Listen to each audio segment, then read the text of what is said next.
Hi, welcome back to the Bankruptcy Blueprint. Today we are talking reaffirmation agreements.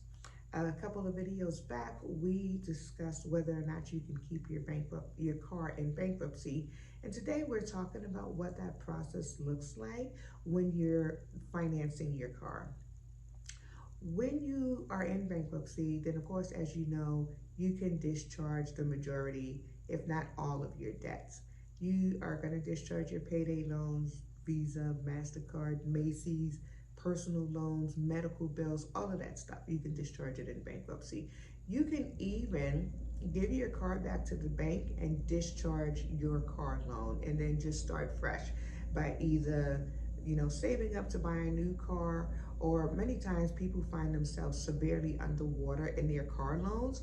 And so if you get rid of your current car loan in bankruptcy, let your credit score go up a little bit after you file bankruptcy, then probably 6 months after you file bankruptcy, then you can get a car with a much better interest rate than the one that you have now.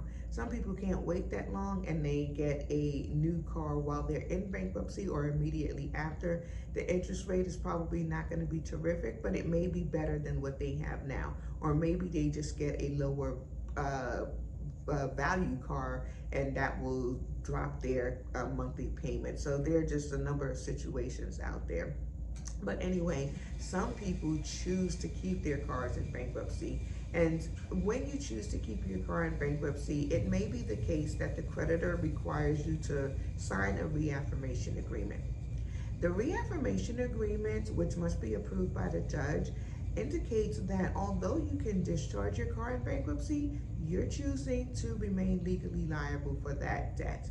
And that's fine as long as everything goes the way that it's been going. You are steadily employed and you can continue to pay your debts. The issue is that say something were to happen, a few months to a few years after you filed bankruptcy, and you're not eligible to file another Chapter 7 bankruptcy because you can only file once every 8 years, you would still be liable for that debt. So say you lost your job or you got divorced or something happened to your spouse, something happens that negatively impacts your finances, you would still be liable for that debt. And what that means is that the creditor can then repossess your car, sell it, and then you would have a deficiency balance that you would be required to pay either in a lump sum or in monthly installments to the creditor.